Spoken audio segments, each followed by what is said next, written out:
Well, welcome everybody. This is Nicholas Oliver, Bureau Chief of the Bureau of Household Goods and Services.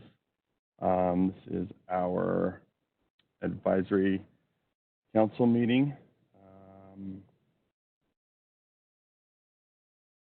And I think we'll start with the information that Sarah, our moderator, she has for folks that would like to make a comment. There's a process for that, so kind of wanted to let her give that information to everyone first. Great, thank you, Nicholas. This is the moderator of the meeting. Welcome to the Bureau of Household Goods and Services Advisory Council meeting. Before we get started, I would like to remind council members and staff to please mute their microphones when they're not speaking.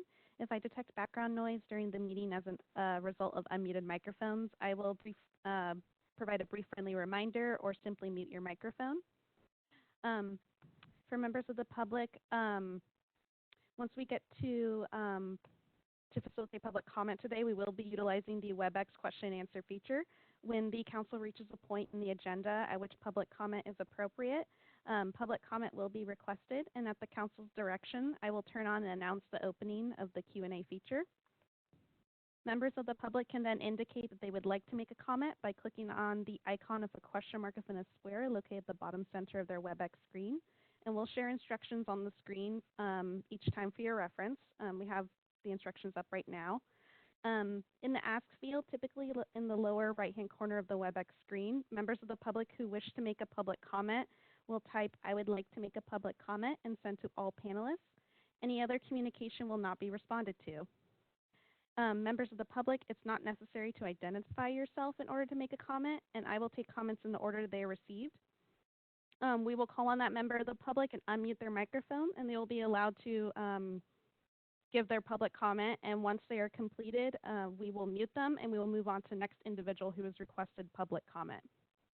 Please note that the Q&A feature is only being used as a means for members of the public to represent they would like to make a verbal comment. Once unmuted, they may verbally state their comment. This is not a means to ask questions of the moderator or members of the council. Such inquiries submitted using this feature will not be answered. If any attendees utilize a profane name, they will not be called upon to prevent members of the public from being subjected to profane language.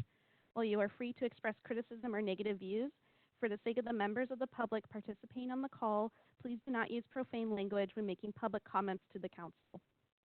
If you do not have a microphone, please click on Communicate at the top of your screen and then select Audio Connection: Audio Connection.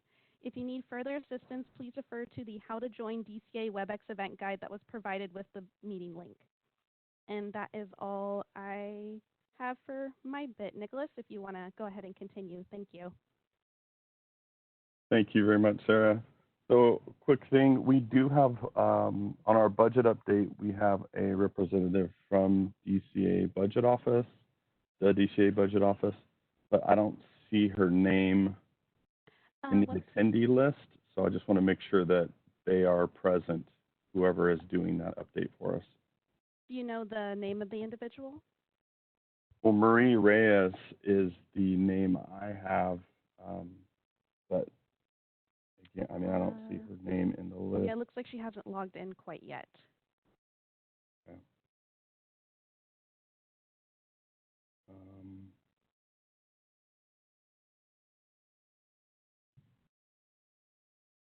Okay, we might skip that item then until she does. Hey, it's Melissa. I'm sorry to interrupt. I'm working with her right now to get her on. Okay, great. Okay, we'll go ahead and move forward then. So thank you everyone for signing in, participating in the advisory council meeting. We'll start with item A, 1A, which is essentially not our facility safety. We're usually in the one of the boardrooms. This is a first for us, holding a meeting virtually. It's been obviously it's been a very difficult transition with COVID. since March. We've, as most of you know, and have been impacted by COVID in some way. The Bureau has as well. We've had, for a period, we had office closures. We had our field investigation unit and our special investigators out in the field were unable to, do their normal operating procedures as far as attending, doing inspections until we, developed until the guidelines were out and everyone had the essential PPE, which we have now and have had for a while. So that's been going well. Also, we have several staff that have been reassigned as contact tracers. So that's been, I think we have roughly 6 from the Bureau that have been reassigned for at least 6 months to do that work. So in light of that, I would like to show my appreciation for the management team and staff, especially management team though, who have really stepped up and helped out in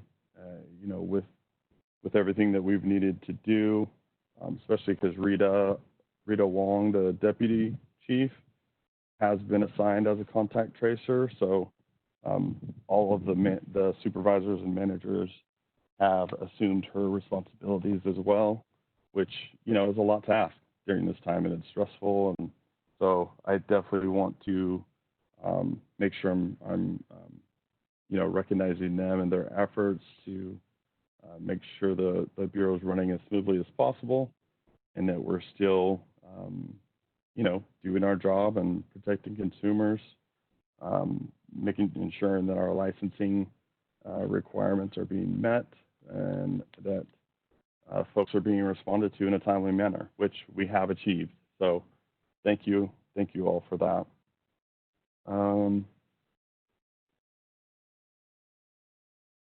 Next, our roll call. So this is a reappointed panel. The majority of folks are reappointed, several new folks to our advisory council. So I kind of like to call, I can see the list of names of them here on the site. So I think I want to call your name, and then you can maybe give us just a little brief intro on who you are and if you've been on the council before, and just a brief intro. So I'll just go down the list now, if that's okay. So let's start with Bert Grimes. Good morning.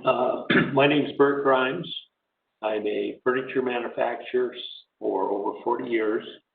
I've been reappointed to the council. I've been on it for several years now. And I'm also a member of the California Furniture Manufacturers Association. Thank you. Thank you, Bert. All right. Mr. Dan Rhodes. Good morning. This is Dan Rhodes. I'm new to the council. I hope I can learn and be of some use. I've been in the ignition interlock industry for a little over 20 years. Specialized in anything from the service side of it to the legislative side of it. I also sat as the legislative and public policy chair for Mothers Against Drunk Driving in Arizona from 2006 to 2012. And now I'm a resident here in California, in sunny San Marcos, and happy to be here. Great, thanks, Dan. It's good to have you on the advisory council. It's the first time we've had anyone from the ignition interlock industry, and of course that is an industry that we regulate and license on our Bureau of Electronic and Appliance Repair side. So thank you. next, Mr. Lucas.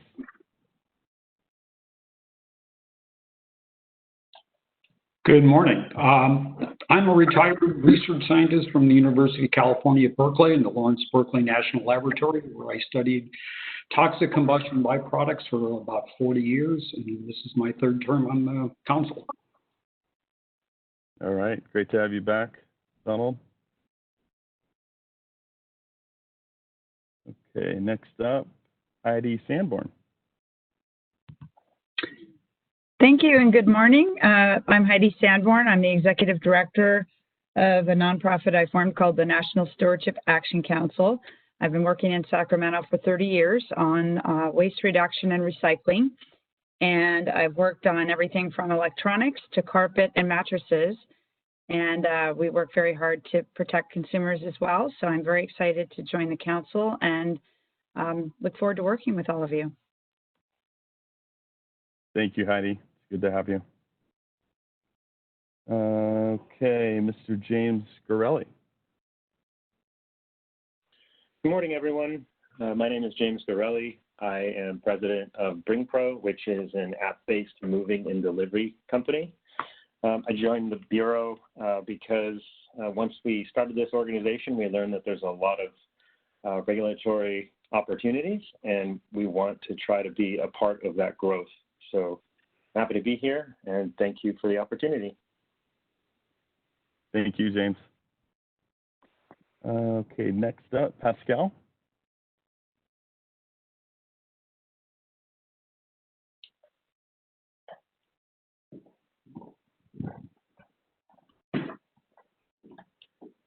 Pascal, are you there? Can you hear me now? We can. Okay, great. Sorry about that. Okay. Good morning, Chief Oliver and everyone else. This is Pascal Beniamini. I'm a partner at the law firm of Faegre, Drinker, Biddle, and Reeve. I have been reappointed, and I appreciate, I'm thrilled to be on the council, and I also serve on the board of the California Furniture Manufacturers Association. Great. Thanks, Pascal. Next up, Mr. Weidekamp. Good morning, Steve Weidekamp, President of the California Moving and Storage Association. Been reappointed to the council. Started with the council when they first started regulation of the household good moving industry as we transferred over from the CPUC, and I'm just pleased to be here. Wish I could be with you in person. Yeah, we wish you could as well. Thank you, Steve. Okay, I think the last council member that we have present is a new one as well, Mr. Toby Taylor. Good morning, Mr. Oliver. Thank you very much. I'm excited to be a new council member. I am the Vice President of Regulatory Compliance for SmartStart, which is a worldwide leader in breath alcohol testing and monitoring. I've been involved in alcohol breath testing for 34 years, 27 of which have been in the ignition interlock industry.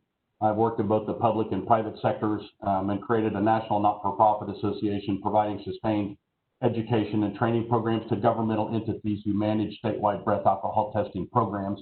And I'm very excited to be a part of this council. Great, Toby. Thank you very much. We're excited to have you as well. All right. Moving on to item C, the future meeting date that we have, we'd like to propose is January 28th, 27th, or 28th.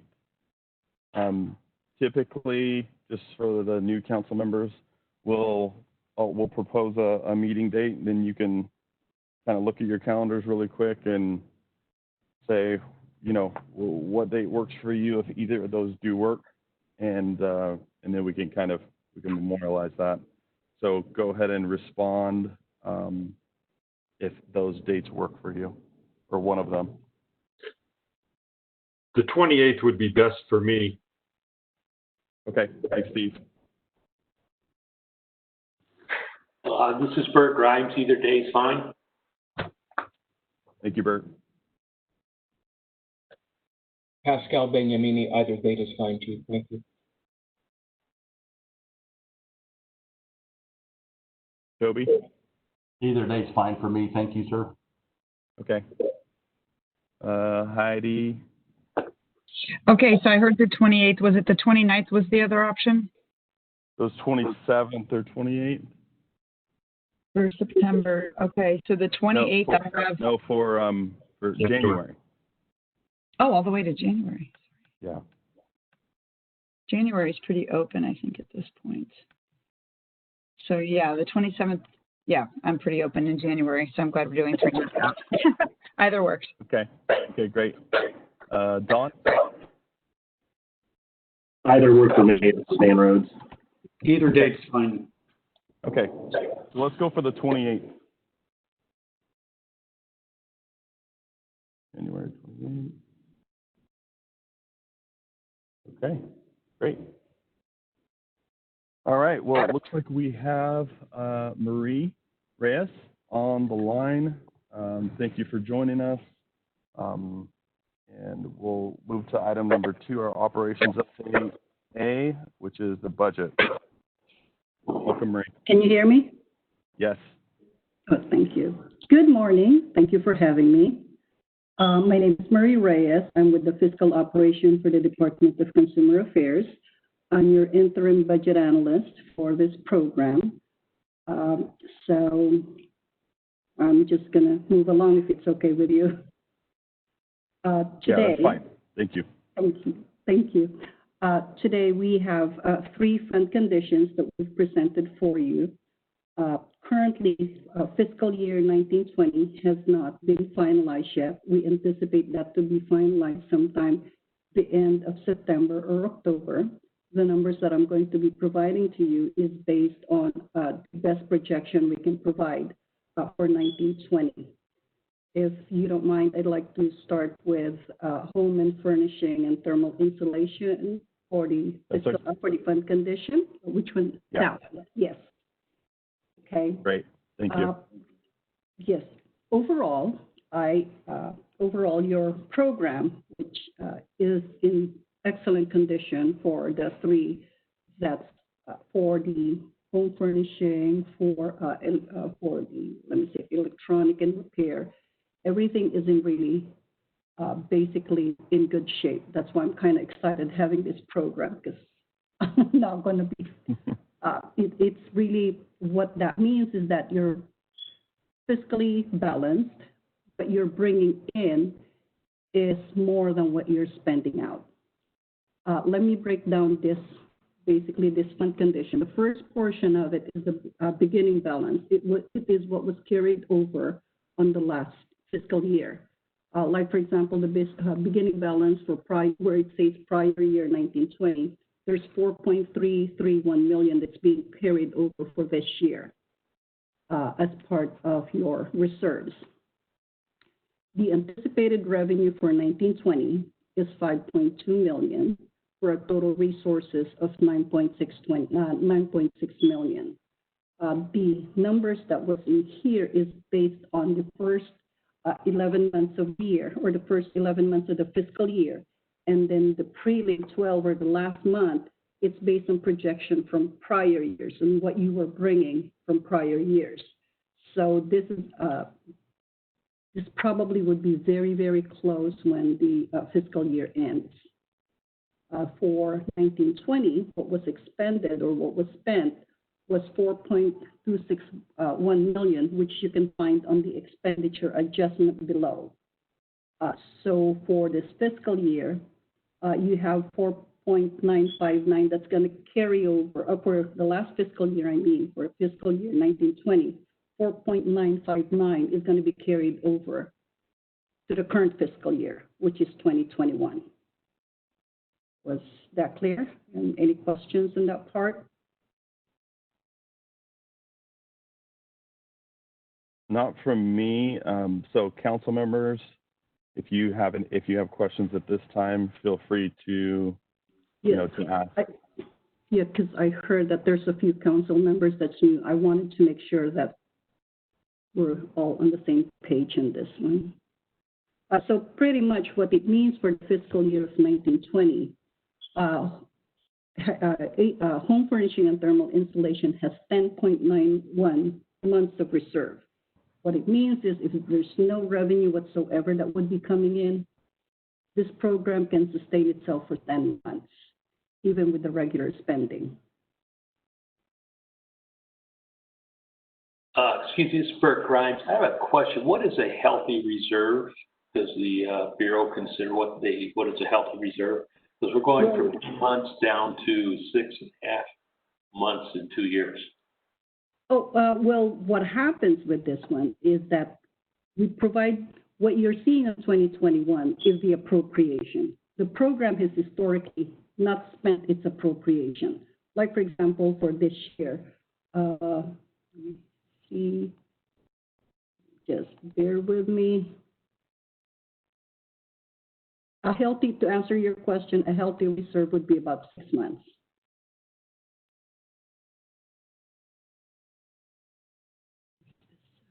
Thank you. Oh, you're welcome.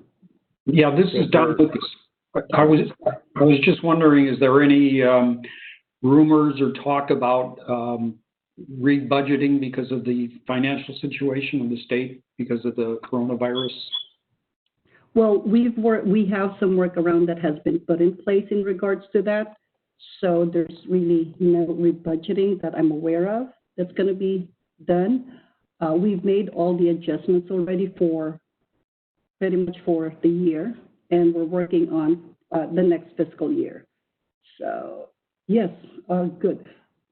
Let's go back to that, the concern where the reserve is going down. Home furnishing has an appropriation of approximately over $5 million. Annually, I looked at their historical data. They don't use up their whole appropriation. As you can see for this fiscal year, even though the appropriation is $5.4 million, they only spent $4.261. So they're very conservative in their spending. So that dwindling down numbers, I doubt that it's going to be like that if you keep doing what you guys are doing. So, but you're still in good shape. There's nothing to really worry about in the program. If there's anything that would be, the budget analyst would be the first person to be contacting the Bureau. We'd be knocking on your door and saying, hey, we're getting close. And we usually look at it about 6 or 7 months, but in looking at the historical data for your program, looks like that knock never came. So they've been very, very fiscally responsible. Historical data is showing that. Thank you, Marie. Oh, you're welcome. Any other questions on the Home Furnishings and Thermal Inflation Fund? Okay. Want to move to the next one? Which one is your next one? We can go on. I don't. Okay. Okay. So the electronic and appliance repair is it's the same thing. I mean, it's fiscally responsible. How you know that it's structurally balanced is if you would look at what the revenue, what it's bringing in, and what the spending is. That's how you know that a fund is structurally balanced. You look at it like the first part, the revenue part. Like in a checking account, the revenue part is what's being deposited. The expenditure part is what you're authorized to spend. As you can see, let's look at 1920. 1920, we anticipated bringing in 2.9 million. The spent was only 2.1 million. So that's what's allowing the program to be carrying over a good portion of the revenue to the next year. It's making it very fiscally responsible.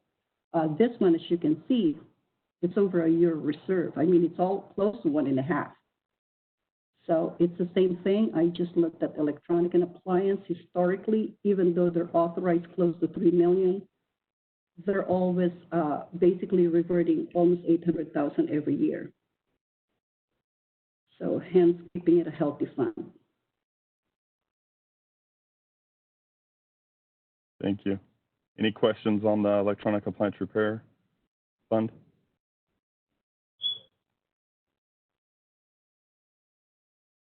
Okay, we can move to the last one, our household movers. Okay. Household movers, pretty much the same for this one. There were some transfers that were done for this particular fiscal year. See, revenue-wise, we're anticipating that you guys are going to bring in for this fiscal year about 2.9 million. The spent was 1.9 million. So another year up where you're reverting over $1 million just for this year. So pretty same as the other boards. For this one, for this fiscal year, we're anticipating that you're going to, for the last fiscal year, my apologies. For the last fiscal year, we're anticipating your reserves to be at 12.8 million, which is over a year's of reserve. So for 12 years, the board can function without getting any revenue and still spending at the same rate.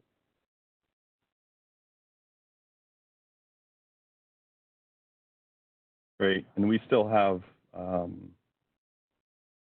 some of our quarterlies that have not, that are still outstanding. I would say roughly half. So we're projected, I think, to do actually a lot better in this 1920. 1920, yeah. Yeah. I mean, yeah, your former budget analyst must be dancing on this one because the fund is really good. You guys are very fiscally responsible. Believe me, in the budget's office, we appreciate that. And thank you for working very closely with us. Thank you. Any other questions for Marie at this point?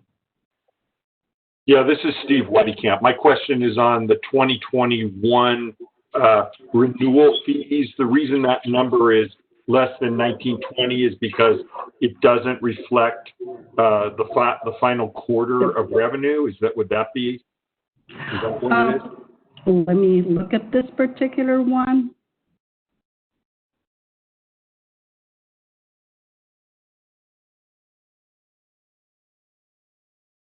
Keep in mind, though, the 2021 and 2022 numbers are projections. It's not necessarily what was brought in, because there have been instances where what's projected to bring in income-wise is not usually what it is. But let me look for this. Let me look at the renewal fee as to why the difference. Just bear with me.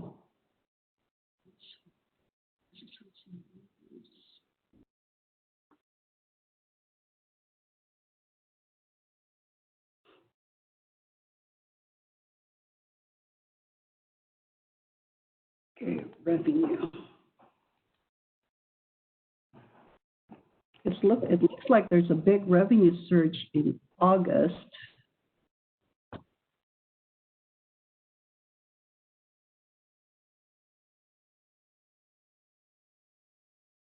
Let me check on this number.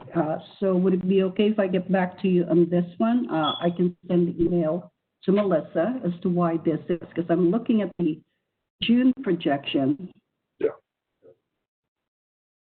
Yeah, the second and third quarters would have much higher revenue. It's not balanced throughout the year, the revenue. Yeah, and because that's what I noticed was that the last quarter is a tad bit high, and I want to confirm that number myself. It was the prior budget analyst that did all these numbers. As I indicated, I'm an interim analyst for this one. We got a promotion, so let me look a little bit. Let me dig a little bit deeper on this one. I'm looking at the revenue, and you may be accurate that because the last quarter basically is generating close to about 500,000, about $500,000 just for the last quarter. But I wanted to confirm that myself, if that's okay with you.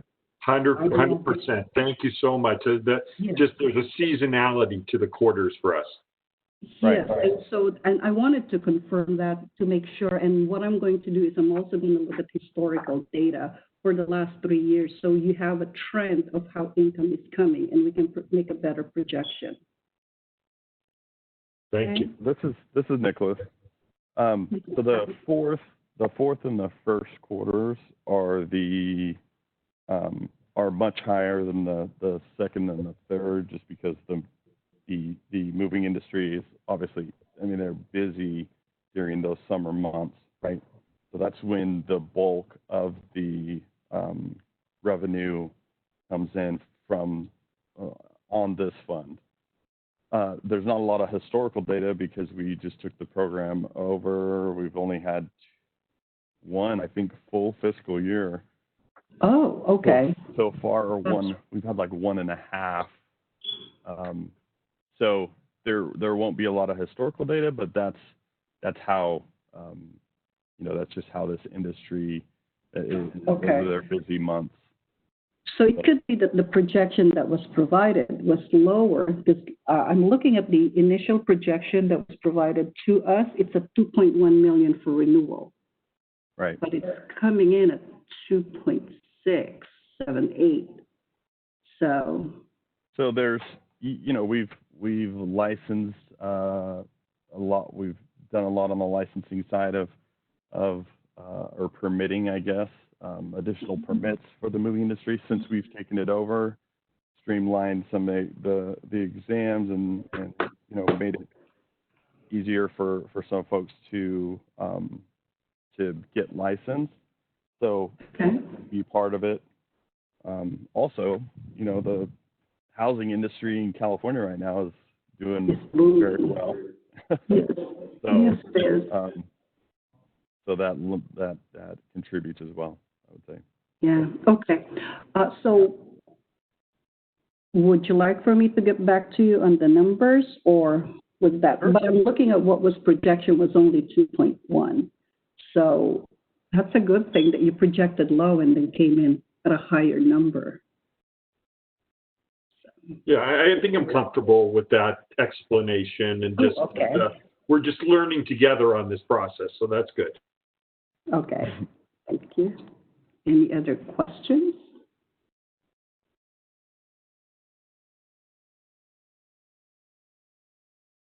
No, thank you, Marie. Appreciate you taking the time. Looking forward to working with you guys. I appreciate you inviting me. Okay, thanks a lot. All right, so we'll move to item 2B, personnel update, which I'll give this one. So I'm just going to go through all of our units and kind of give you updates on all personnel changes or current recruitments from the last meeting, which was in March. So for the Northern California Investigations Unit, we do have a new supervising special investigator, Nicole Bowles. She'll be presenting later. She can introduce herself. She came over from the medical board under the Department of Consumer Affairs. She was a special investigator there. And we also recruiting for 2 special investigators in Northern California. One should be on board within the month, and then the other we will be doing interviews for soon. For the Southern California Investigations Unit, we're recruiting for 1 special investigator currently. For the laboratory, we do have we talked about this at the last meeting, but we do have a new laboratory supervisor, Rosemary Dakota. She's doing a great job, and she has a new environmental scientist, Samantha Parker, who started back, I believe it was in April. For the compliance unit, we have had a few changes. Shang Li is a new analyst who started recently. Devin Brito, he was promoted from the lab unit as an analyst. And Winston Luong, who some of you may remember. Winston, he's done some presentations in the previous council meetings. He was an SSA, an analyst. He worked a lot on the Max 4 tariff, and now he received a promotion, and so he's the lead on the household movers complaints and the Max 4 now, and so he'll have someone assisting him once we refill his old position. Then in licensing, we are recruiting for a household movers, a GPA position, which is a lead analyst position, and then also an HR personnel specialist, also an AGPA that we will be recruiting for, are recruiting for currently. Did I miss any supervisors, managers? If I missed any, just chime in. You good? Okay. I think I'm good there. All right. So we'll move now into item number 3, statistical overview. We'll start with the laboratory, item 3A, and Rosemary Picota the lab manager will give our statistics and data for the lab.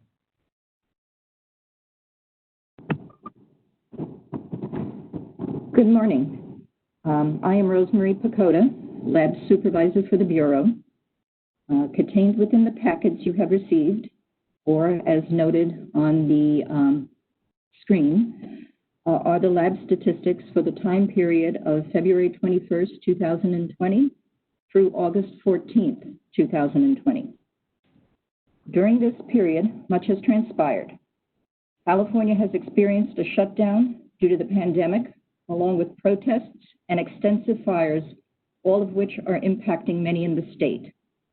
These factors are contributing to an economic downturn, resulting in cuts to budget, staff, the implementation of PLP, personal leave program, and for employees. All these factors, in addition to time required to train recently promoted and new staff, have contributed to the reduction in samples that have been received during the time period indicated. Despite these factors and situations noted, we are now beginning to receive and test samples for furniture and bedding. However, it is anticipated that the number of samples to be tested will be lower than in previous years. In addition to the testing of furniture and bedding products, it is expected that the lab in the coming weeks will be sending out sample request letters for insulation materials to be tested.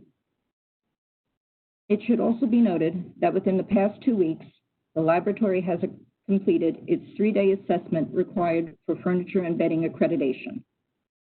The on-site remote assessment for the insulation program has yet to be scheduled, but will likely occur by the end of the year. Now, beginning the review of the lab statistics presented in your package or as seen on the screen. If looking at your package, please look at page 9. During the cited period, all samples completed have been received during or prior to the first quarter of the year. To begin with what is viewed on the screen now. For the top portion, for TB 117-2013, during the period noted, we have only received 9 samples. However, during the same period, we have completed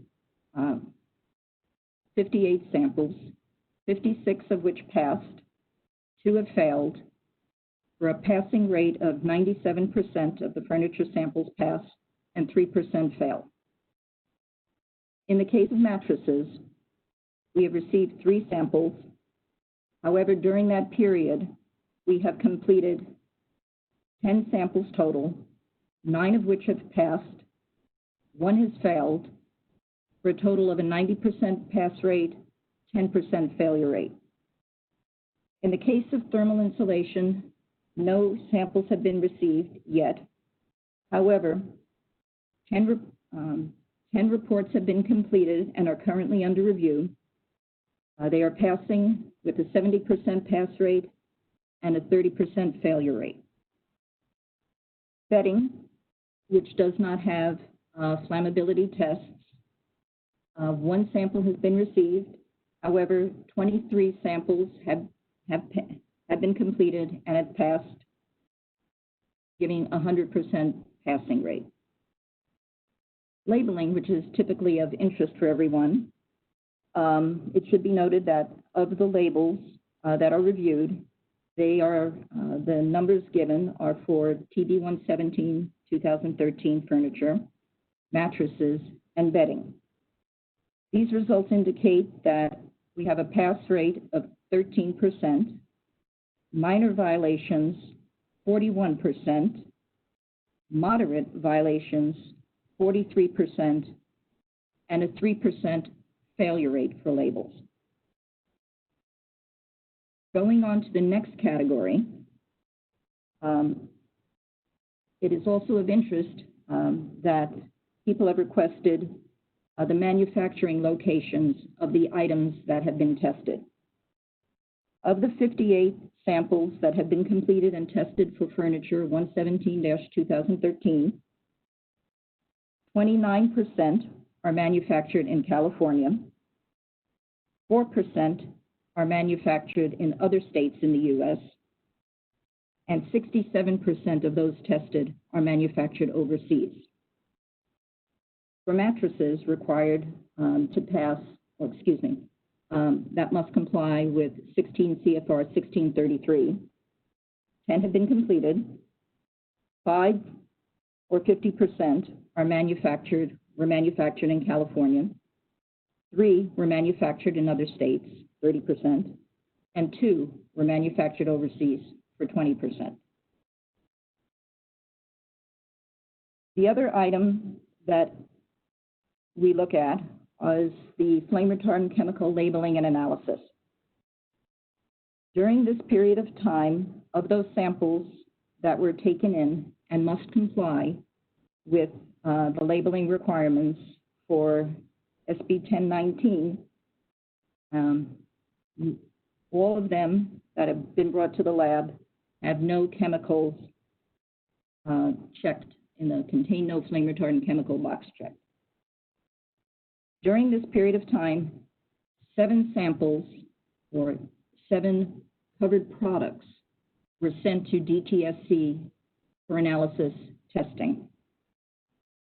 Again, during this period of time from which results were received from DTSC, 9 of those covered products passed, therefore a 90% passing rate, which contains no flame retardant chemicals above 1,000 ppm, and there was a failure rate of 10%, which indicated contains flame retardant chemicals above 1,000 parts per million.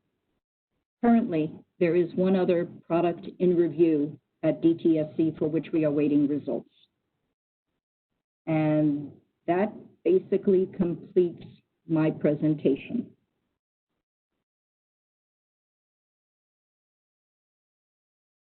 All right. Thank you, Rosemary. Yeah. Well, Rosemary, this is Bert Grimes. Can you tell me what is a minor violation and what is a moderate violation?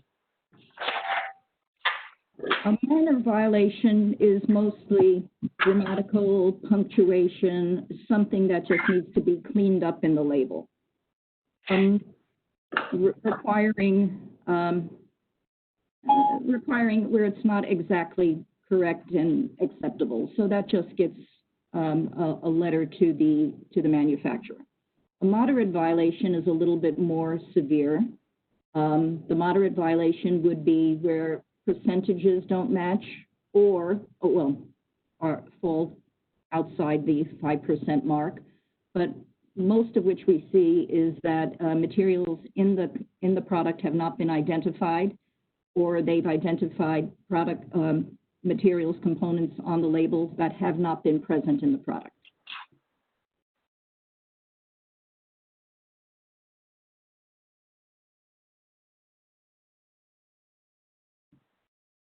Is there any further question?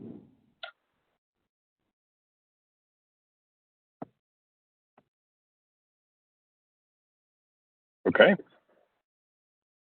Thank you, Rose.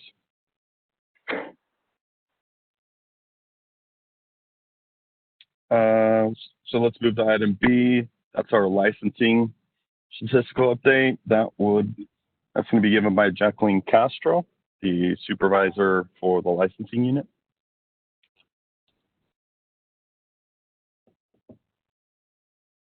Hello, everyone. My name is Jacqueline Castro. I'm the licensing manager, and I'm going to be presenting on the licensing statistics for fiscal year 2021. For electronic and appliance repair, the total active registrations for fiscal year 2021 are as follows. Appliance service dealers, 2,532. Electronic service dealers, 4,033. Combination electronic and appliance service dealers, 428 registrations. Service contract administrators, 57. Service contract sellers, 11,564, for a total of 18,614 active electronic and appliance repair registrations. For home furnishing and thermal insulation, the total active licenses for fiscal year 2021 are as follows. Furniture retailers, 2,012. Bedding retailers, 2,176. Furniture and bedding retailers, 10,946. Custom upholsterers, 428. Supply dealers, 89. Importers, including overseas manufacturers, 5,452. Manufacturers, 1,385. Sanitizers, 25. Wholesalers, 170. And thermal insulation manufacturers, 109. For a total of 22,792 active home furnishing and thermal insulation licenses. Before I move on to household movers, does anyone have questions?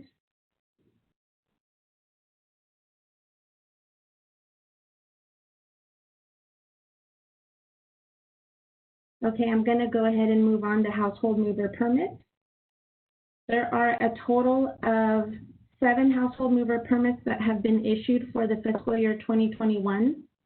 Applicants for household movers are required to take an exam to demonstrate their ability to engage in that business. The questions in the exam are derived from the Max 4 tariff that provides the maximum fixed rates and rules pursuant to the Household Movers Act. The household movers exam is administered by the Bureau for Northern California applicants. However, for Southern California applicants, the Bureau contracted out with the Office of Professional Examination Services, who then uses a third party to administer exams called PSI Testing Center.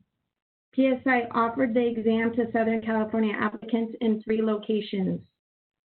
With the first government shutdown, the administration of exams was placed on hold and exams were not administered at the Bureau or at PSI Testing Center.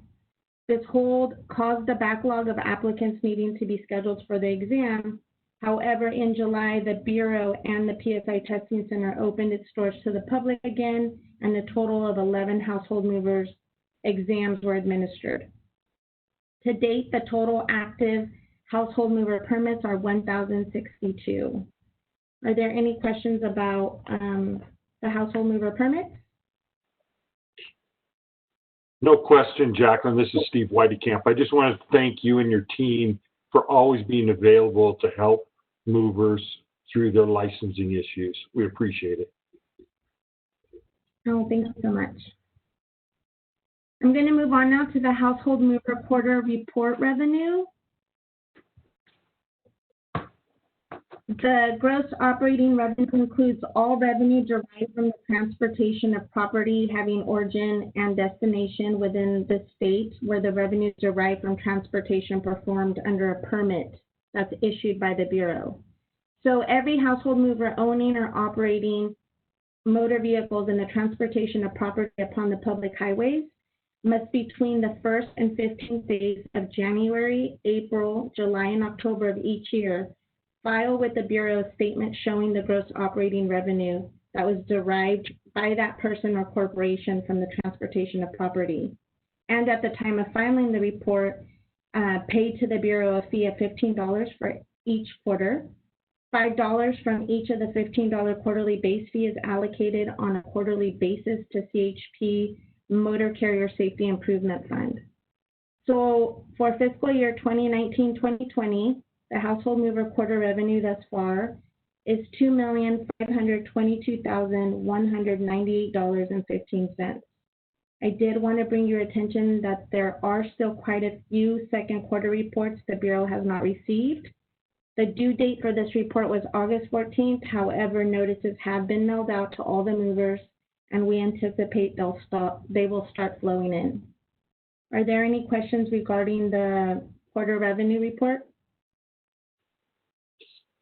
So Jacqueline, is there regs that say that a permitted mover cannot keep an active permit if they only file their quarterlies with the admin and CHP fees on the form, not having any declared revenue?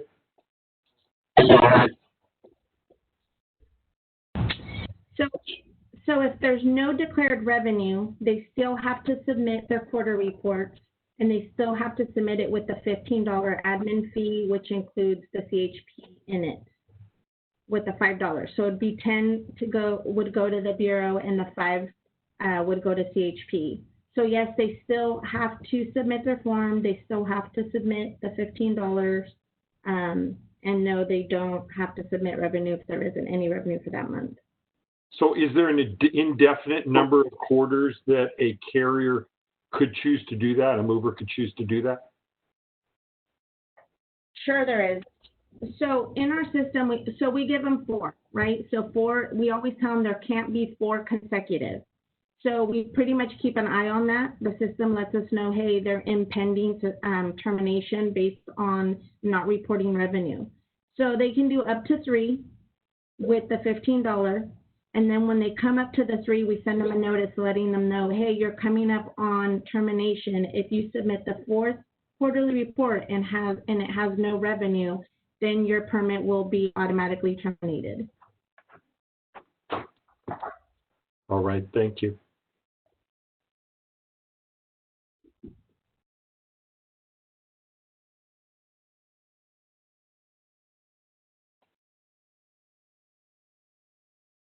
Okay.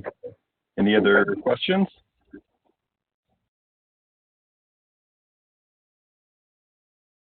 Thank you, Jacqueline.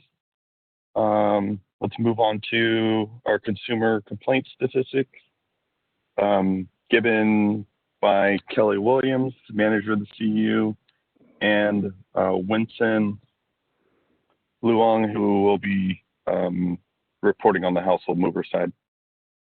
I'm going to go ahead, Kelly. Hello, my name is Kelly Williams. I'm the compliance manager, and I'll be sharing the consumer complaint statistics with you, and we'll also touch base on the enforcement statistics. These statistics can be found on page 14 of the materials packet with the title Consumer Complaint Statistics. Consumer complaints have increased by 23% over the last fiscal year.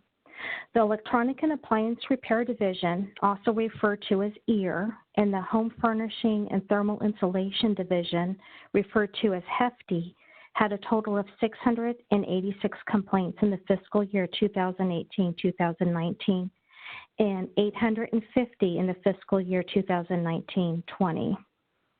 One reason for the increase in consumer complaints is an increase in consumer complaints for items purchased online. The most notable increase is for the Hefty division, particularly with mattresses purchased online. Complaint closures have remained consistent over the last 2 fiscal years. There were a total of 686 complaints closed. The compliance units lead. Well, actually, before we move on, does anybody have any questions on the statistics I just presented?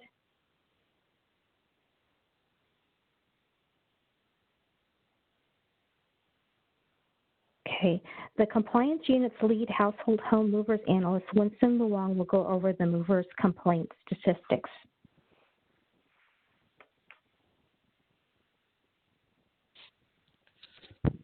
Hi, this is Winston, and I'm on staff with the Bureau, and I'll be presenting the complaint stats for the Household Movers Program, and this can be found on page 15 in your information packet. The stats in the table shows the number of complaints open and closed since the Bureau took over the program. Currently, in the month of July, we have opened 29 complaints and closed 27. Below the graph, below the table, there are two graphs. The first graph is the complaints received by months, and the second graph is the total complaints received by total complaints categorized by different categories. Of note, you can see that in July 2020 of this year, we have a high increase in unlicensed activity, as well as in the second graph, we can see that we received a lot of unlicensed tips regarding unlicensed activity within the state of California. Is there any questions regarding the information I've presented?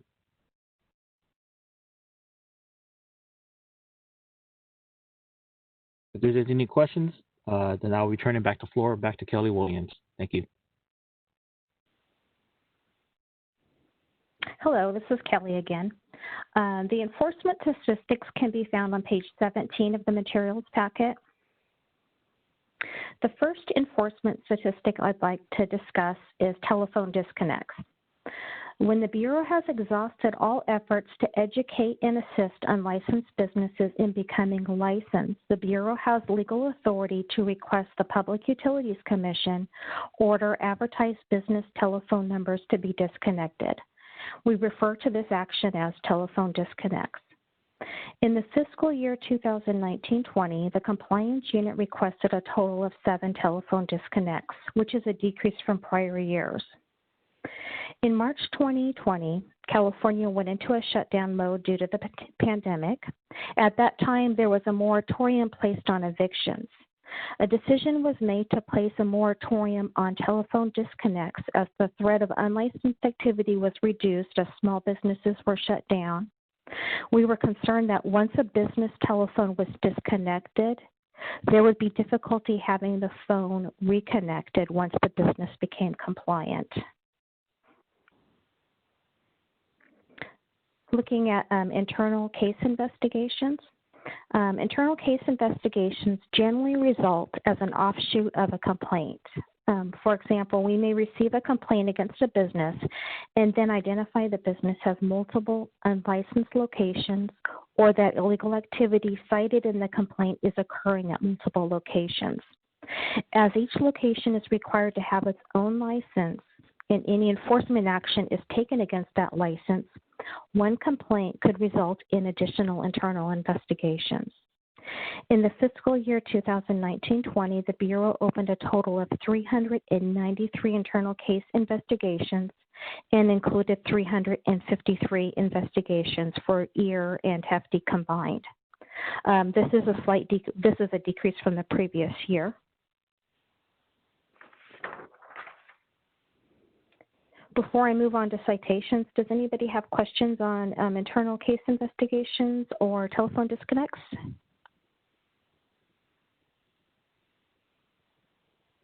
Okay, moving on to citations. Citations can be issued by field staff and or compliance for violation of Bureau laws and regulations. In the fiscal year 2019-20, the Bureau issued 343 citations for ear and hefty combined. This is a decrease over the prior fiscal year when 614 citations were issued. Does anybody have questions on the citations?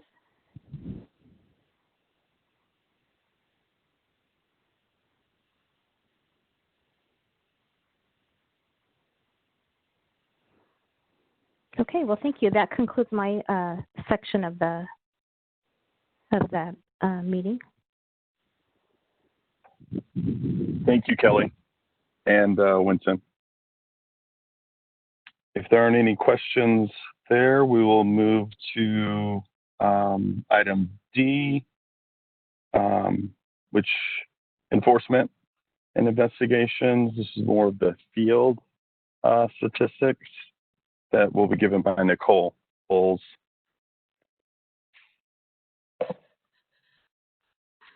Hello, good morning. My name is Nicole Bowles. I'm the Supervising Special Investigator for Northern California. I'll be reporting on the second quarter enforcement activity. The investigation unit's focus has been unlicensed activities since the COVID-19 pandemic affected operations in March. By focusing on the unlicensed activity, we are continuing to meet our mission to protect and serve consumers while ensuring a fair and competitive marketplace. On page 18, we've provided a graph that displays the work conducted by the investigations unit over the last several months during the COVID-19 pandemic. We thought it would be beneficial to provide the Advisory Council with a visual of our enforcement efforts despite the government shutdown. Before I dive into the data, I'd like to define the columns in each table for the Council. For the household movers table in green, the unlicensed contacts are contacts we made with individuals and or businesses operating without a license. The unlicensed citations are citations issued to individuals and or businesses operating without a license. The investigative visits are in-person visits where we conduct surveillance, confirm addresses, take photos, identify the business owner, and make contacts with business owners, operators, and or staff. The cases assigned are cases the investigation unit received via consumer complaint or tip. The hold hostage assigned are cases the investigations unit received as complaints and are classified as a hold hostage based on the complaint allegations. The hold hostage resolved, goods returned, are hold hostage cases we resolved. The C&D letter sent out refers to cease letters sent to individuals or businesses who continue to operate illegally despite the Bureau's attempts to educate and gain compliance. The outreach events are events the investigation unit participates in with local prosecutors, district attorney offices, consumer task force meetings, and other events related to outreach. Continuing on to the data for household movers, there was a total of 237 unlicensed contacts, 2 unlicensed citations, 39 investigative visits, 80 cases assigned, 16 hold hostage assigned cases, 9 hold hostage resolved goods returned, 76 C&D letters sent out, and 1 outreach event, bringing the grand total to 460 for household mover activity during the second quarter. Are there any questions regarding the household mover table? Yes, Nicole, this is Steve Whiteycamp. First of all, as I've mentioned before, congratulations to the Bureau, the entire team, excuse me, on the hold hostage issue.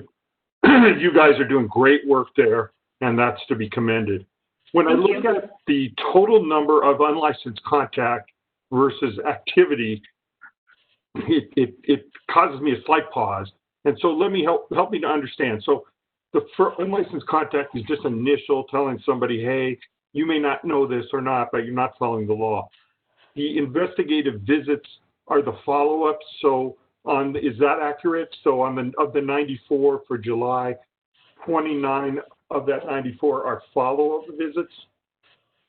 They're not necessarily just follow-up visits. So the unlicensed contacts, so just speaking for July, when we're looking at the number of 94, the unlicensed contacts that are made can be by phone, can be by email. That's our first attempt to educate a business, to let them know who we are and to provide them information about the laws that regulate their industry. And sometimes we are able to gain compliance simply with contacting them. In the cases where we need to do further investigation and go out into the field and locate a business, verify an address, identify the owner, those would constitute the investigative visit. And just speaking for July, we recently returned to the field after the government shutdown, so that is why you see a higher number in the month of July compared to April, May, and June. Did I answer your question? Yes, you get that. That's Okay. helpful. That's helpful. Okay. And on the cease and desist letters, what is the general follow-up procedure? So for the cease letters that are sent, I'm sorry, I'm gathering my thoughts. So when we first send a cease letter to a business or an individual, they have 30 days to respond, or I'm sorry, they have 15 days to respond to that letter. And if they respond to us, we start working with them to get them licensed. If we do not receive a response from them, we go into the field and we try to make contact with them physically. If we're unable to make contact with them physically, we start to go down the route of sending citations. We'll try to cite the business to get them to gain compliance. And if a citation is issued, they have the opportunity to have a citation conference with the Bureau or take it to an administrative hearing where we can work out the logistics there and then gain compliance. Is the administrative hearing within the Bureau? No, that is the citation conference, the CRC, the citation review conference to be exact. Thank you. Thank you. You're welcome. Are there any other questions on the household mover table? Okay, moving on to the electronic and appliance repair table in blue. There's an additional column I'd like to define for the council. The license first visit column are visits we conduct after an individual or business become licensed. This first visit is also referred to as a welcome visit. During these visits, we provide licensees with more educational materials pertaining to the laws that govern their industry and provide an opportunity for them to ask questions. Continuing on to the data for electronic and appliance repair, there were a total of 97 unlicensed contacts, 33 unlicensed citations, 26 investigative visits, 2 licensed first visits, 88 cases assigned, 11 C&D letters sent out, and that brings the grand total to 257 for electronic and appliance repair enforcement activity during the second quarter. Are there any questions on the electronic and appliance repair table?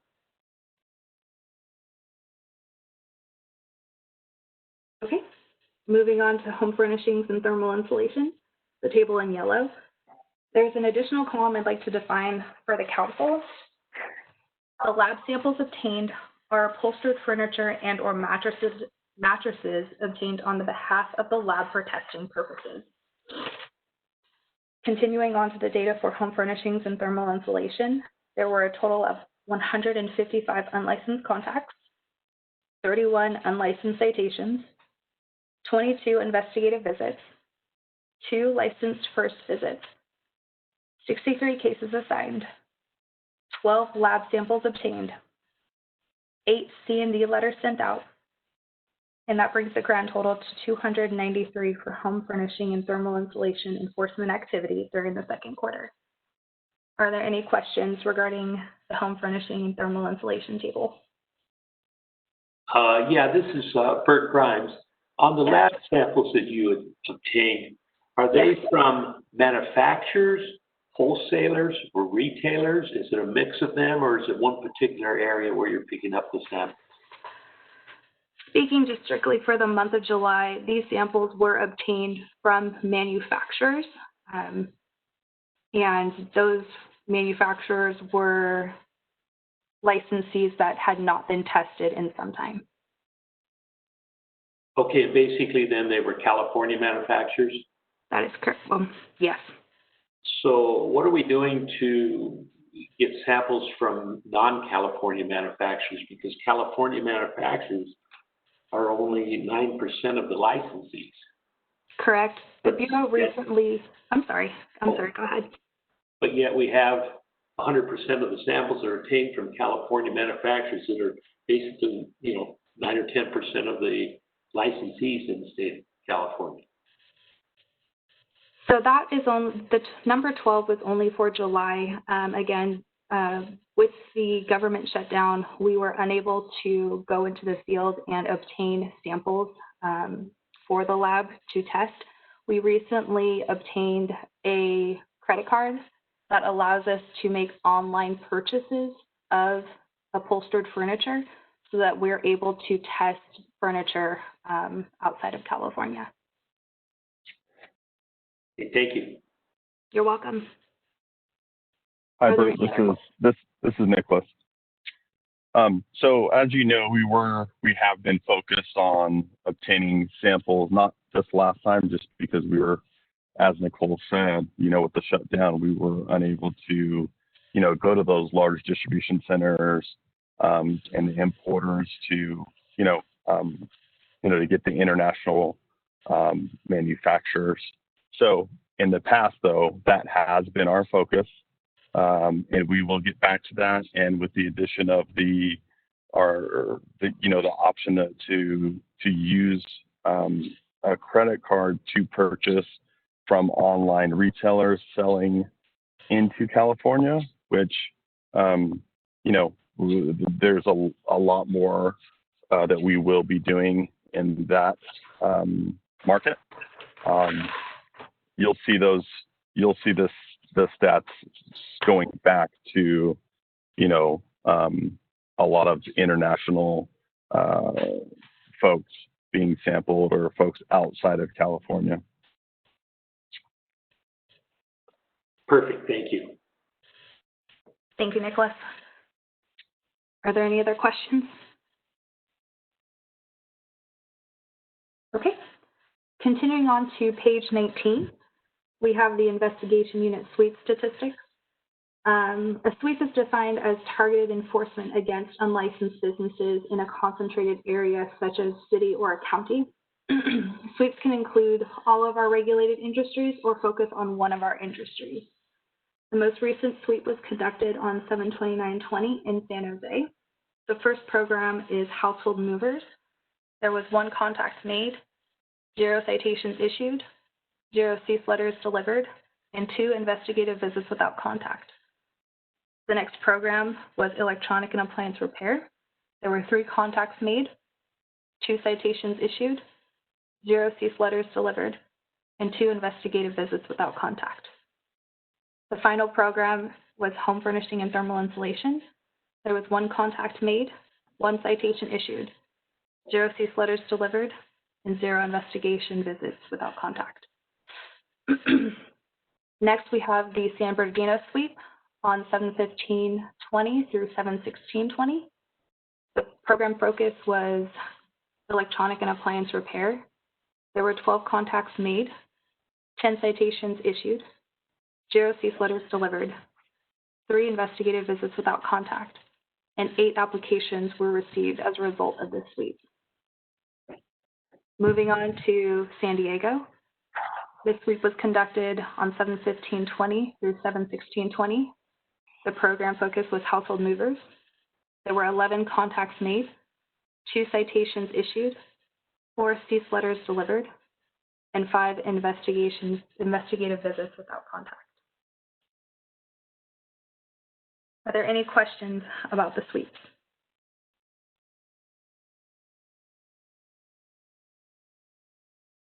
Okay, if there are no further questions, then that is the end of my presentation. Thank you so much. Thank you, Nicole. You're welcome. Okay, so let's move forward on to item number 4, the Division of Household Mover exam update, which will be given by Jacqueline Castro. Hi, everyone. The Bureau is working with the Office of Professional Examination Services, also the Household Mover applicant's computer-based testing. This will be conducted in 17 different locations, which include both Northern and Southern California sites.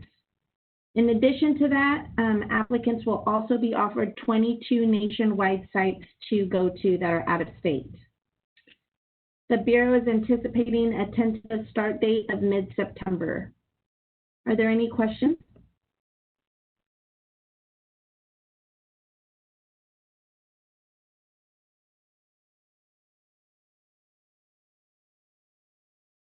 Okay, Okay. thank you. Thank you, Jacqueline. Okay, to item number 5, our regulations update. This will be given by Diana Godinez, one of the policy managers. Hello, everyone. I'll start with 5A, the Section 100 amendments for the outdated regulations.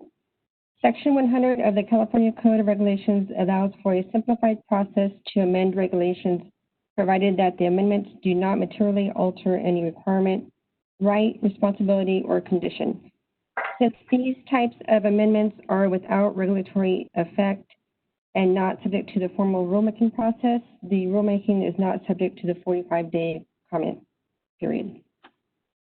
The sections that will be amended under the Section 100 rulemaking process are Title IV, California Code of Regulations, Sections 1101, to update the reference made to the name of the Act, Sections 1126, 1373.2, 1374, and 1374.3, to remove sections that have been inoperative since January 1, 2015, and 1383.2, to remove outdated references to sections that have been repealed in the past, and to correct several cross-references and grammatical errors. The proposal is currently under the department's review, and once approved, it will be filed with the Office of Administrative Law for review. Is there any questions on 5A?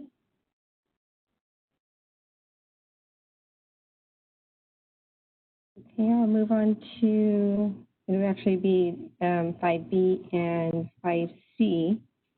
The Bureau is proposing regulations to amend the substantial relationship criteria and the criteria for rehabilitation sections of Title IV, sections 1380 and 1381, and Title 16, sections 2767 and 2768.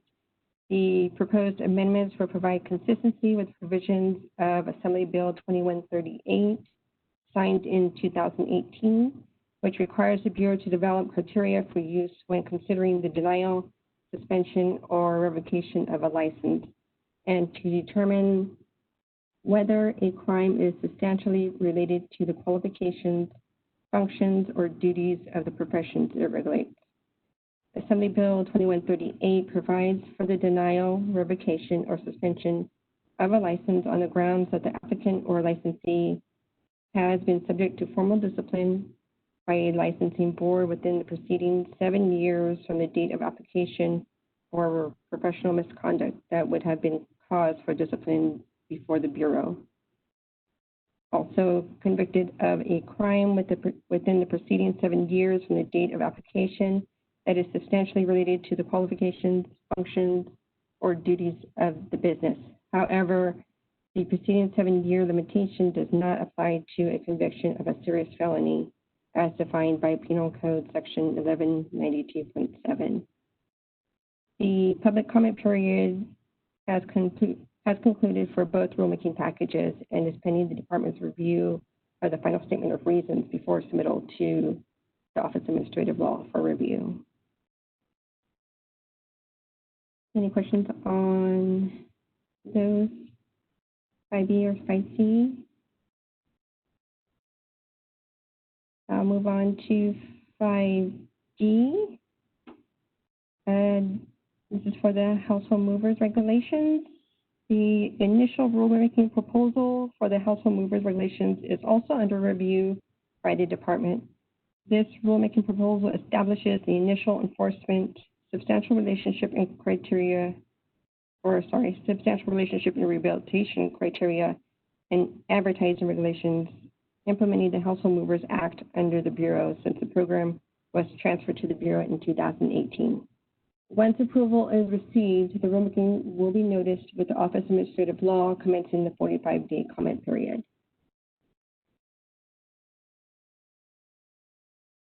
And that is it for the regulation update.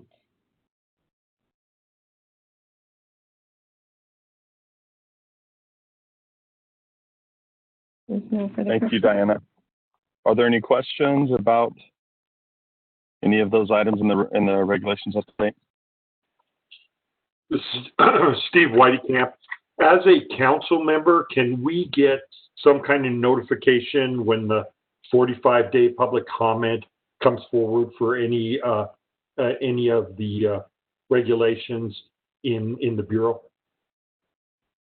Yes, we do send out a notice on listserv to all the interested parties, and we do publish the initial statement of reasons on our website once it is noticed with Office of Administrative Law. Thank you.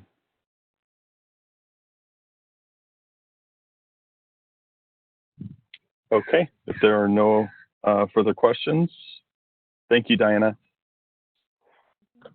We'll move on to item number 6, our legislative update, which will be given by Yafana Lamar, the other policy manager.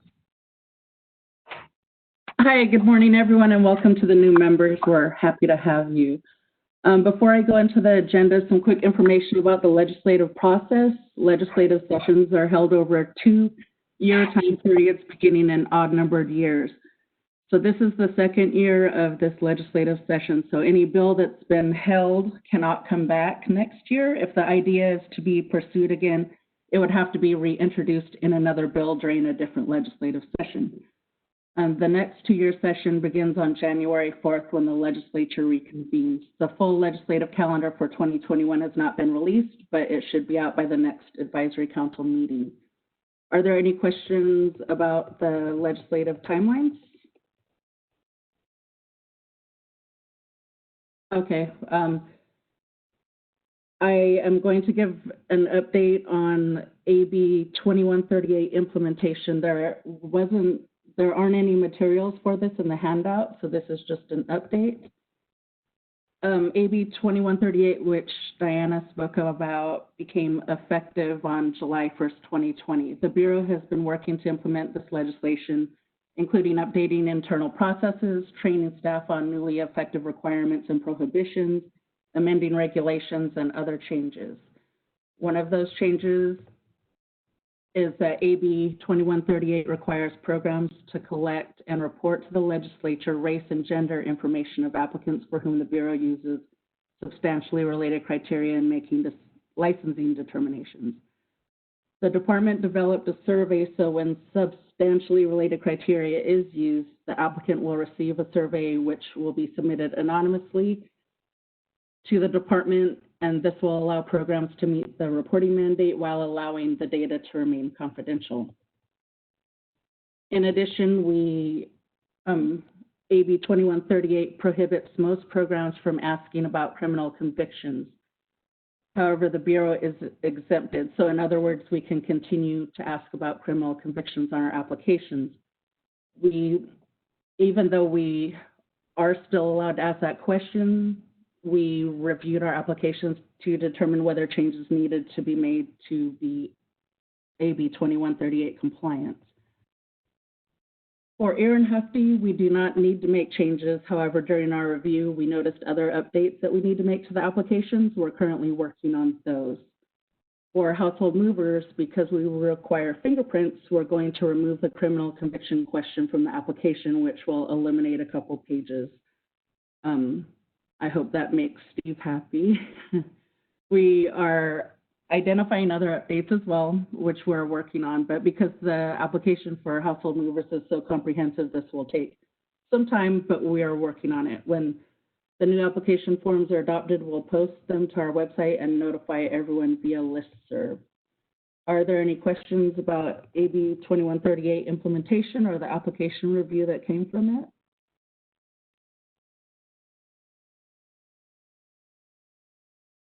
Okay, I will move on to the agenda items where we have meeting materials. The first, I wanted to give some information to the new members.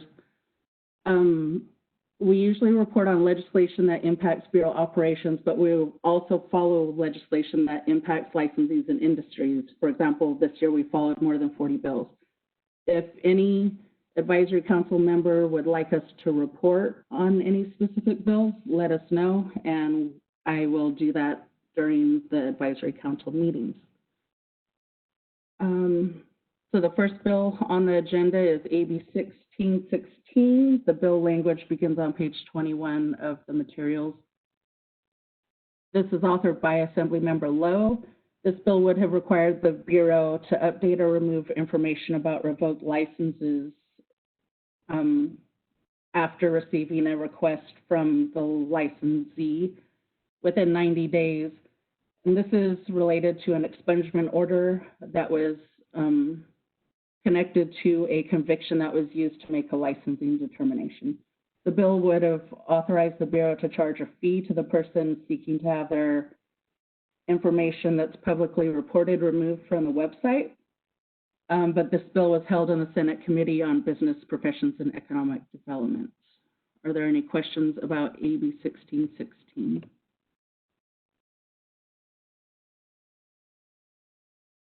Okay, I'll move on to AB 1850. The bill language begins on page 25 of your meeting materials. For this bill, I want to get some context. I'm sorry? Moderator, real quick. Apologies. I see that Councilmember Toby Taylor has his hand raised. Okay. I apologize. I didn't mean to jump in the middle. I just wanted to formally request that you guys could possibly track bills related to the council's responsibilities for ignition airlock devices. Oh, we do. You do? Okay, very good. Thank you. I'll talk to you offline about bills that we were watching that aren't on the agenda, and give you an update on those. Thank you very much. I appreciate it. Okay. For back to AB 1850, I want to give some context, just so we're all on the same page. This started with AB 5 by Assemblymember Gonzalez, which was enacted last year. AB 5 codified the decision of the California Supreme Court in Dynamex Operations versus the Superior Court of Los Angeles.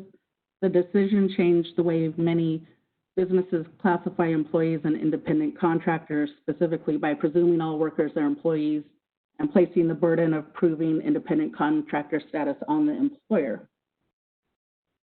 This year, more than 20 bills were introduced that would have amended the labor code to address unintended consequences to specific industries as a result of AB 5. Each of those bills would have granted specific exemptions from classifying workers as employees to certain industries. In March, I reported on AB 1925 by Assemblymember Obernolte, which addressed the effect on small businesses. That bill was held in Policy Committee in the first House. Also at the last meeting, Steve Whitecamp asked that we watch AB 1850, which is authored by the same legislator as AB 5, in case there were amendments that could impact industry.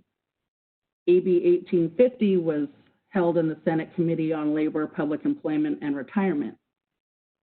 Of the many bills introduced, the only large-scale bill still moving is AB 2257. This is not on the agenda, and I apologize for that. Amendments were just put into print yesterday, so I did not have time to add it to the agenda or to the materials.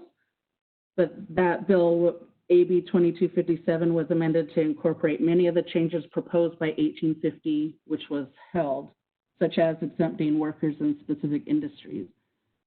AB 2257 would also provide an exemption for business-to-business relationships, which may be impactful to household movers.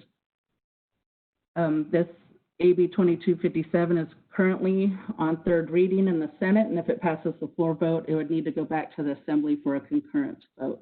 If you want any more information on this, on AB 2257, such as a full copy of bill language, I'd be happy to send it to any of you. Are there any questions about the three bills I just discussed under the 1850 agenda item?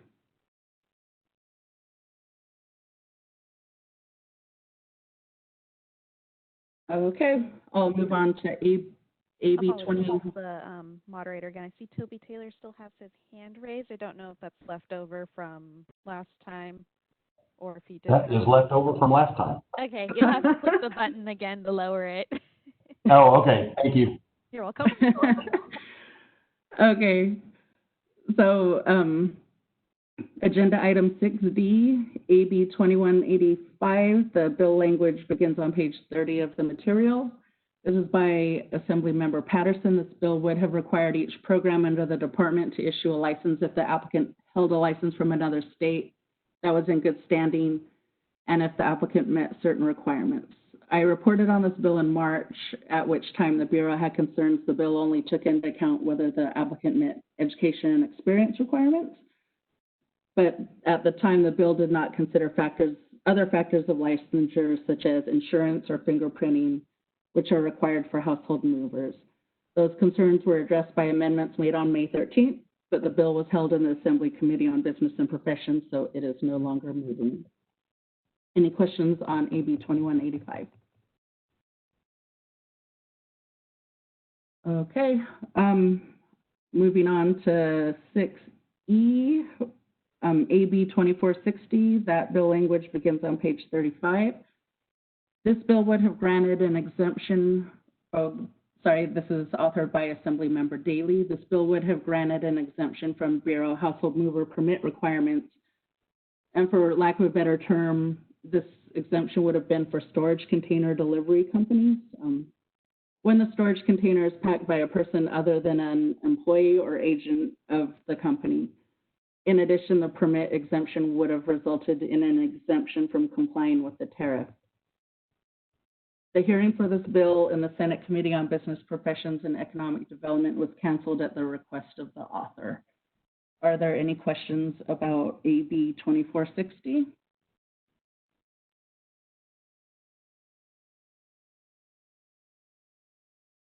Okay, and the last bill on the agenda, we're almost done.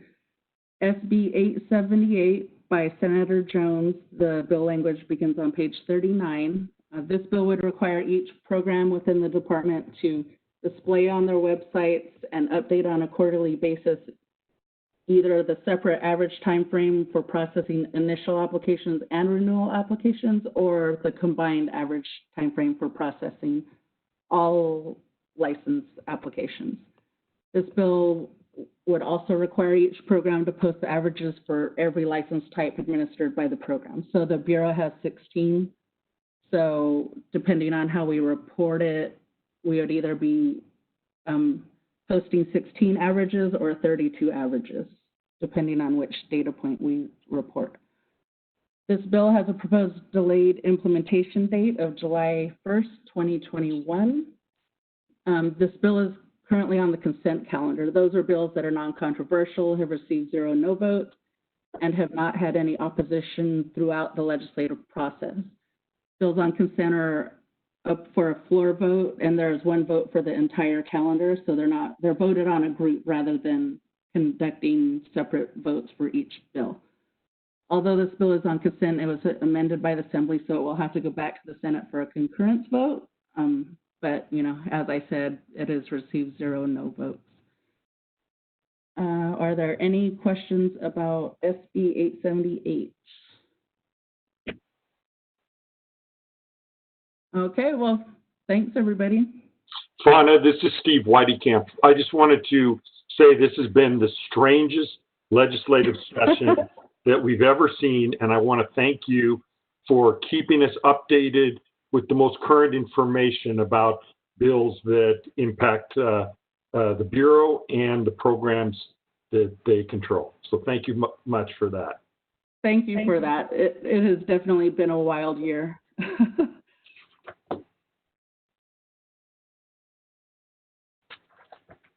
Great. Thank you, Fauna and Diana, for the update. Well, and everyone for their updates and their contribution to the Advisory Council meeting today. The last item is the public comment on, it could be on items not on the agenda or on the agenda for those folks that are, listening in, members of the public. We have a few. So if any of you would like to make a comment, or any council members now would be the time. All right, this is the moderator. At the direction of the council, I've opened up the Q&A feature for public comment. Members of the public, if you would like to make a comment, please click on that icon with a question mark within a square located at the bottom center of your WebEx screen. We're currently sharing instructions for your reference right now. And in the ask field, if you could type, I would like to make a comment and send to all panelists. And at this point, I'll go ahead and pause a moment just to allow public to access the Q&A feature.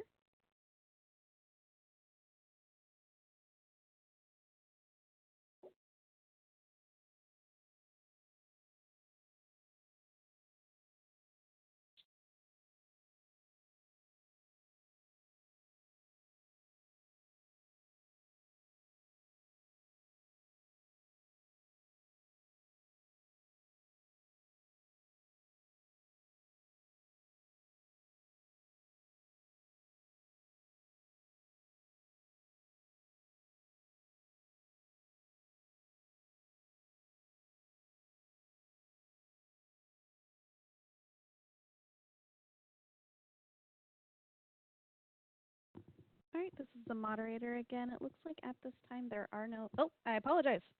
We do have a request for public comment. One moment. I have a request from Yvonne.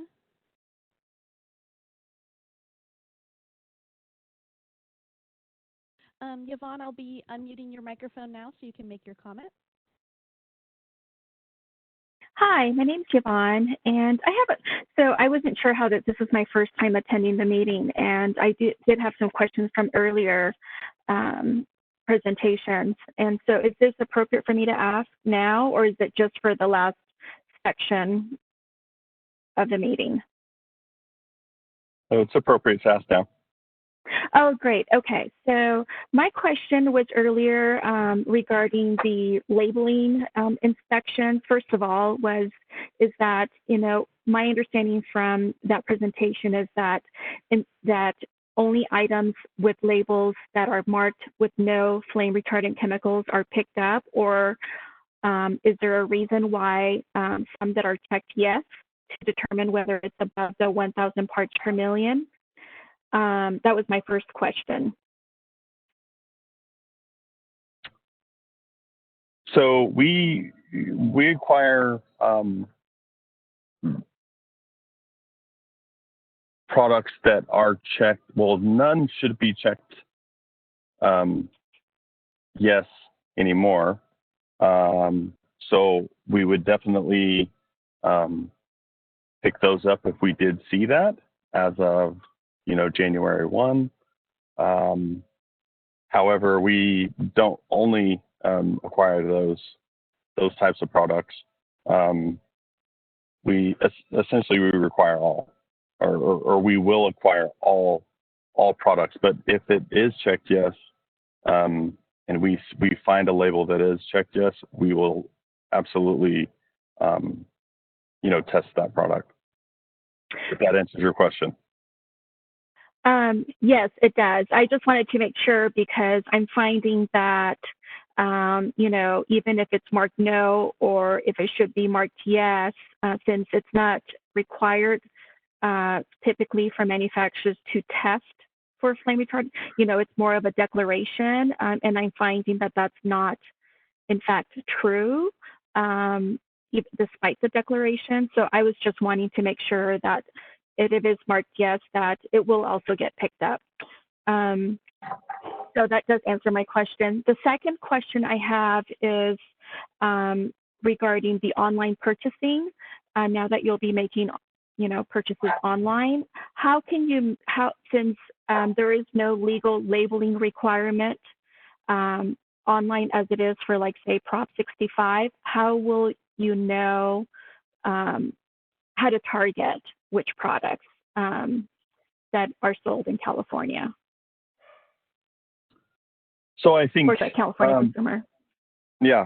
So I think it's a lot of the times on online purchases, which you can go on to multiple very popular websites that provide a lot of different goods, and sometimes the labels, there is like a picture of the label, or there's, you know, a product that we know we can identify by either pictures or the description that are not compliant and should not be, and the entity is not licensed. So we do some background work on that, and then we would make the purchase, and you know, and then of course do our label compliance review, and then reach out to those manufacturers and or retailers, and ensure that they know what the requirements are to sell their products in California, and then, you know, go down the enforcement route if you know, as needed. So there are ways that we can identify that, you know, through our databases, and so that's kind of, that'll be in addition to our normal product, acquiring our normal product from, you know, distributors and importers throughout the state. It'll just be another way for us to ensure that California consumers are being protected. Okay, That great. answer your question? Yes, that answers my question. My last question is regarding the registry, you know, the applications received. You know, just as a retailer, you know, when we acquire new vendors from overseas and are referred to the California website on how to apply, I was wondering how what your process is for compliance, ensuring that they register. It sounds like this is an annual application that needs to be submitted.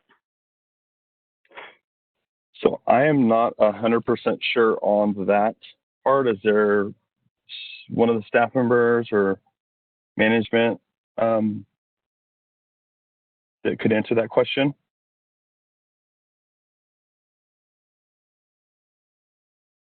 Jacqueline or Rose?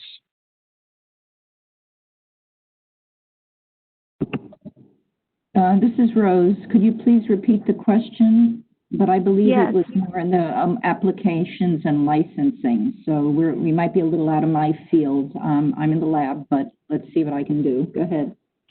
Okay, yeah. So my question is, how do you ensure compliance from new applicants that they renew every year, or is that up to the retailers to enforce or, you know, to keep track of?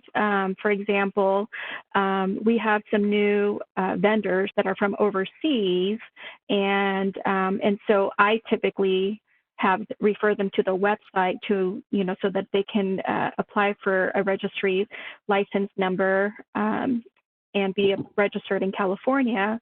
But how do you enforce that, or for them to continue? Because I just wonder if, you know, all the labels that are on furniture and mattresses, are the registration numbers verified, that they're current, they have a current status, or just curious how that is enforced? If a product, this is Rose from the lab, if a product were picked up in the field, and when it comes in, the first thing we do is check the registration number to make sure that it is in fact valid. If it is invalid, or if there is a problem, it is either referred to licensing or our CU, depending upon where the problem arises. But yes, as the product comes in, we are looking for a valid registration number. We are looking for whether it's expired. We are looking for if the business is out of business. And depending upon where it falls, it is routed to what we would believe to be the appropriate area of our bureau. But yes, the item is still tested for compliance, and then the results move forward. Does that help you some? yeah, it helps answer my question. Thank you very much. Thank you. I don't have any more questions. Thank you.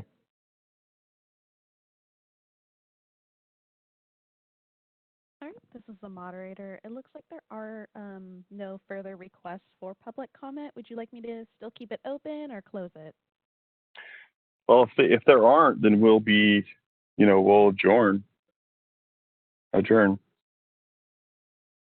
All right, in that case, I'll go ahead and close the Q&A feature. Okay. Well, thank you everyone for your participation. Again, we're excited for our new council members that have been appointed by the director of DCA, and we look forward to your insights and to working with you on any items of concern for you with regard to the Bureau's oversight. Feel free to contact me or any of the management team if you have questions, and that goes to anyone that's on this call as well, any of the public. We try to answer any questions or provide any assistance that we can at all times. And so if there is nothing else, thank you again, and we will see each other hopefully in person, but maybe in another WebEx meeting on January 28th. Thank you. Thank you. Thank you. Thank you. Thank you. Thanks. Okay, this is the moderator. This concludes the Bureau of Household Goods and Services Advisory Council meeting. I will now be closing the WebEx. Thank you. Thanks, Sarah.